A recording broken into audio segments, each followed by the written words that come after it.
Cautious optimism in Ukraine this Wednesday night. What President Zelenskyy is saying about the path to peace. Ми боремося за це. We fight for it and we pray for it. Ukraine's concessions, what Russia wants, and the sticking points. Is it censoring free speech or fighting disinformation? The war of words over the U.S. barring 5 Europeans.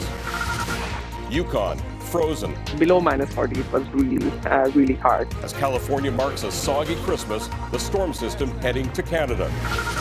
Plus, Jeffrey Epstein's Canadian connections. Any piece of evidence has to be confirmed. Who's being linked to the convicted sex offender? Global National with Donna Friesen. Reporting tonight, Sean O'Shea. Good evening and thanks for joining us. This Christmas Eve, there's cautious hope in Ukraine.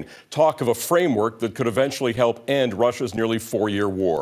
President Volodymyr Zelenskyy is signaling his strongest willingness yet to compromise, saying Ukraine could withdraw troops and create a demilitarized zone if Russia does the same. The idea is part of a revised U.S.-backed peace plan, but major gaps with Moscow remain.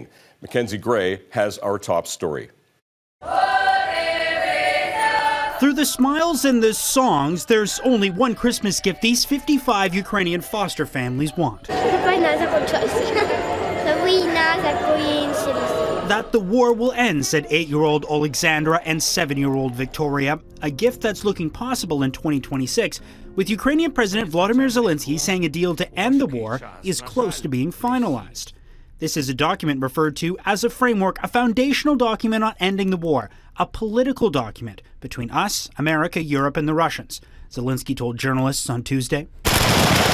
There's agreement with the Trump administration that Ukraine can keep its current military size of 800,000 at peacetime, and there would be security guarantees from the EU and US, similar to NATO's Article 5, which states an attack on one is an attack on all. You are removing the threat of nuclear weapons and laying the groundwork for an era of peace with your neighbors. Similar guarantees were given in 1994 when Ukraine gave up their nuclear weapons. America will stand with you to support your independence, your territorial integrity, and your reforms. But that didn't happen, leading the Russians to take Crimea and starting this war, with Ukraine likely needing to give up additional land. Zelenskyy wanting to halt the fighting along current battle lines and have both sides withdraw an equal amount, a massive concession, but still not good enough for Vladimir Putin, who wants the roughly 25% of the eastern Donetsk region that Russia has not captured given to them. The U.S. proposing the entire area becoming a demilitarized or free economic zone. We are saying if all regions are included, if we remain where we are, then we will reach an agreement, Zelenskyy said. The Kremlin saying Putin has been briefed of the new talks and they're formulating their position. All the while, the war continues on to the dismay of the Pope, who said it caused him great sadness that Russia rejected a Christmas Day ceasefire. Meaning kids across Ukraine will have to worry about just trying to survive their 4th Christmas at war. Mackenzie Gray, Global News, Ottawa. 3 people, including 2 police officers, have been killed in an explosion in Moscow. Investigators say the 2 police officers were approaching a suspicious individual when an explosive device detonated. Another person who was standing close by also died from their injuries.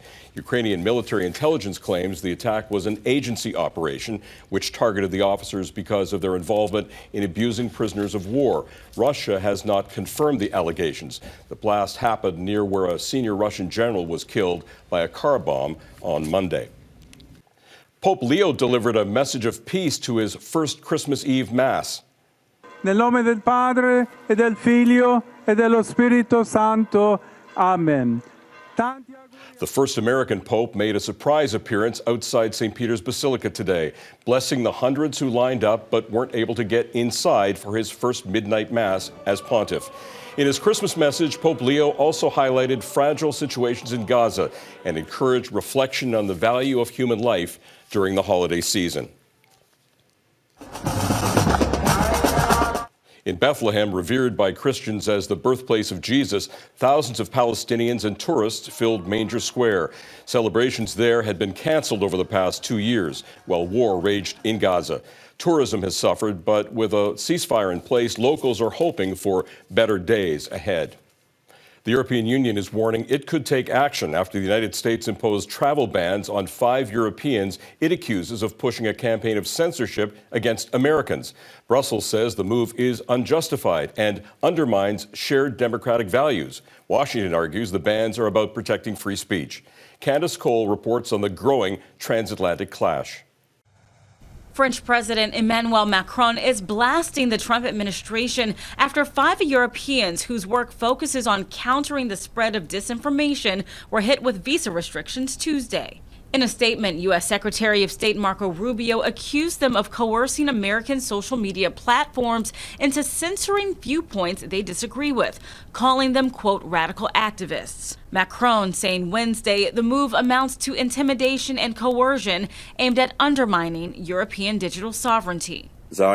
Those facing visa restrictions include former EU Commissioner Thierry Breton, who oversaw compliance with the EU's Digital Services Act, which primarily guards against hate speech and disinformation.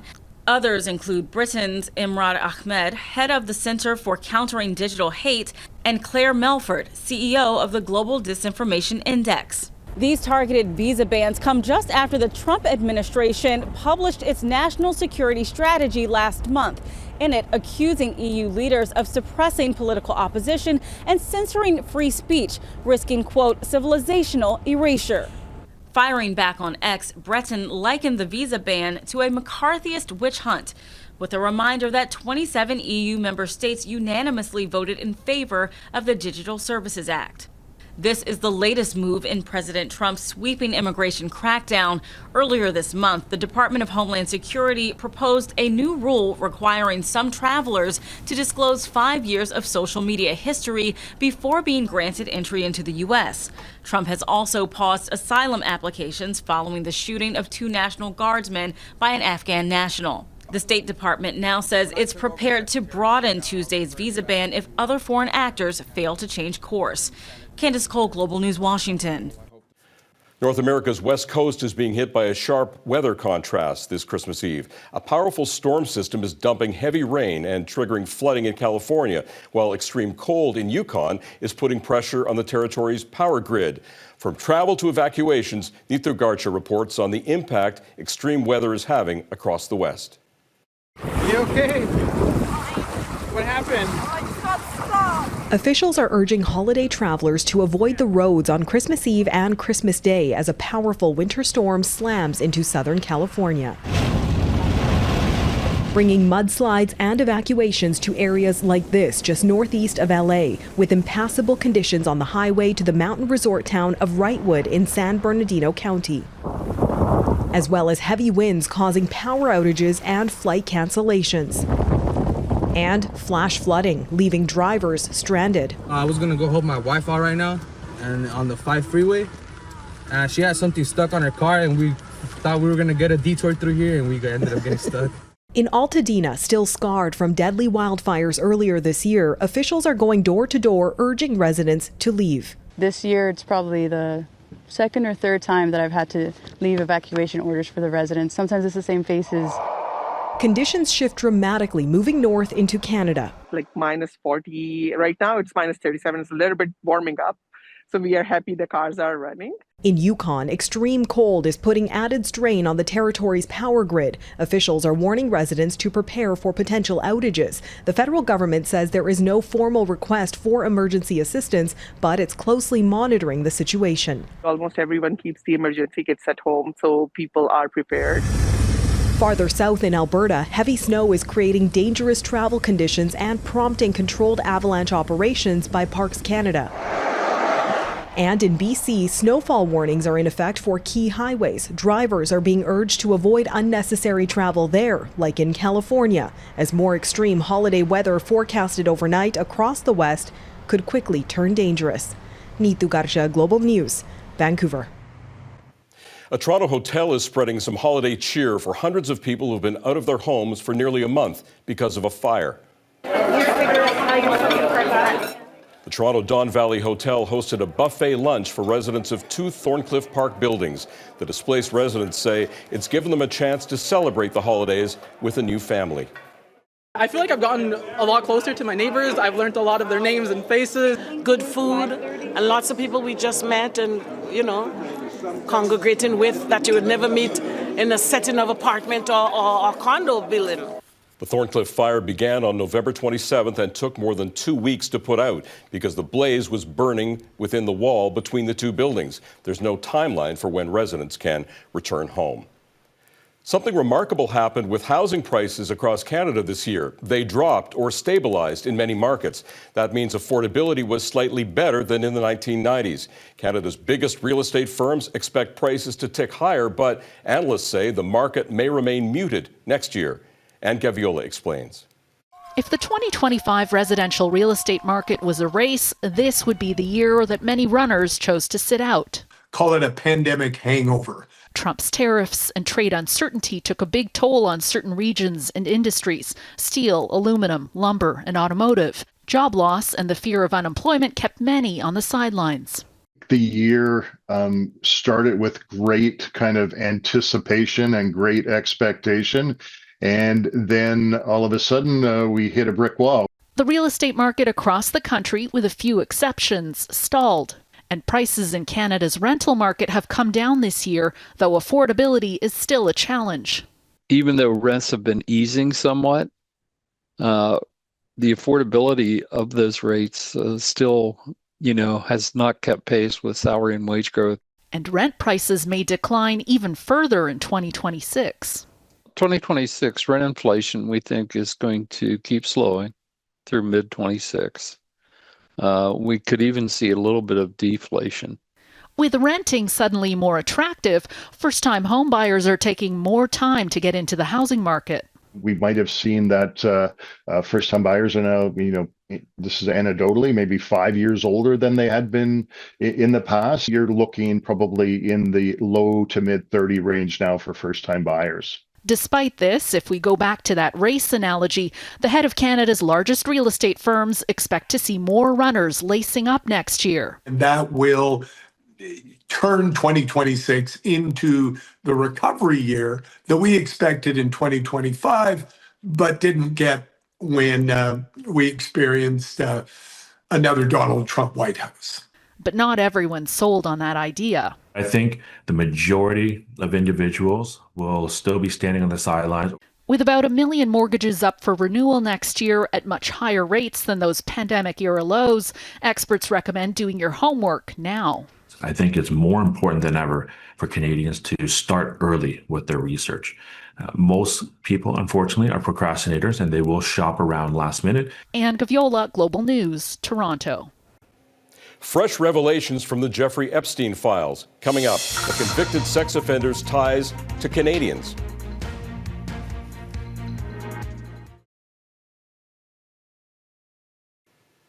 The U.S. Justice Department says it has found more than 1 million documents potentially tied to convicted sex offender Jeffrey Epstein. The latest tranche, released on Tuesday, includes references to at least 3 Canadians, including disgraced fashion mogul Peter Nygard. Heather Yorks West looks into the Canadian links to this expanding case.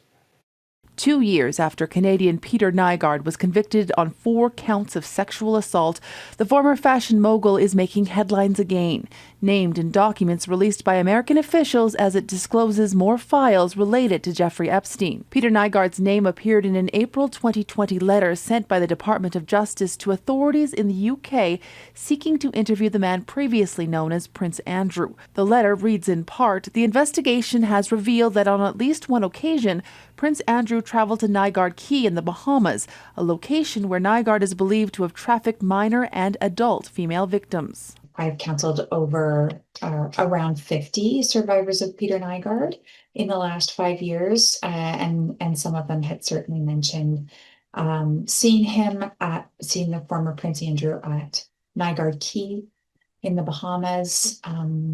So I wasn't surprised. 2 other Canadian women appear in FBI intake documents accused of grooming potential victims, though not by name, identified only as a Serbian-Canadian lingerie model and a French-Canadian aspiring model. Any piece of evidence has to be confirmed. You can't assume it to be true. We don't have a conclusion, for instance, that the president was involved directly in Epstein's crimes, But there's suspicion, and that's how investigations work. The latest release of 30,000 documents, the most voluminous to date, contained many mentions of the U.S. president, but did not link Trump to any of Epstein's crimes. On social media, the Department of Justice said a graphic handwritten letter allegedly from Epstein to former U.S. Olympic coach turned sex offender Larry Nassar, included in the document release, has since been determined to be a fake. On Wednesday, the Department of Justice announced the discovery of over 1 million new documents related to the Epstein case. Lawyers, it says, are working around the clock to review the material so they can be released as soon as possible. Heather Yurex West, Global News, Calgary. Election integrity. Is Trump laying the groundwork to dispute next year's midterm elections? That's next.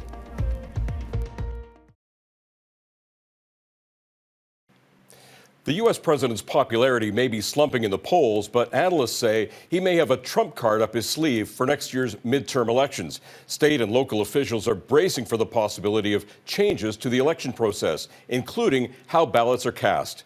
Reggie Cicchini reports. Since his loss in 2020, Donald Trump has planted seeds of doubt across America about election integrity. We had a rigged election. Think of what a rigged election means. And then we had the rigged election, okay? Those claims of fraud were rooted in conspiracy theories, but never proven by legal tests or investigations. Stop the steal! But for the truest of Trump's believers, it's left the distrust in the electoral process and risks undermining the 2026 midterms long before the first ballot is cast. Many of the things that we maybe have taken for granted as standard protocol are being flipped on their head, or attempts are being made to try and influence or weigh in on how elections are conducted by people who really are not legally outlined as having that authority. Elections are designated as critical infrastructure by U.S. Homeland Security, but advocacy groups argue outdated equipment and public scrutiny have placed historic strains on American election systems. You need free and fair elections. But fair for Donald Trump seems to be tied to outcomes deemed favorable, and he sought to make it easier to pre-challenge results. Take mail-in ballots, for instance, where allegations without proof claim it makes it easy to cheat. And if you want to deny that, I'm happy to provide you all of the evidence for it. I'd be glad. No evidence was provided, and Trump himself votes by mail. Then there's electronic voting machines, which Trump argues can be manipulated.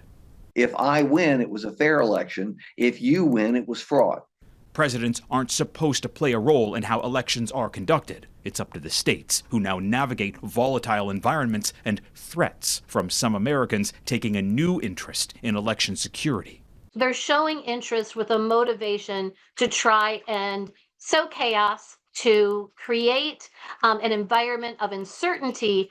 There are also concerns the White House could expand its use of force, a potential intimidation factor, or even step in to try and seize voting machines. You can see what he'll say. We've had credible reports of fraud, and we must have the not just the police, but also the armed forces there to defend the integrity of the ballot. All possibilities, not guarantees, but works to erode confidence in elections and trust in America's centuries-long experiment with democracy. Reggie Cicchini, Global News, Washington. Yappy Holidays next. A global national Christmas Eve tradition. Your pets in their most festive garb.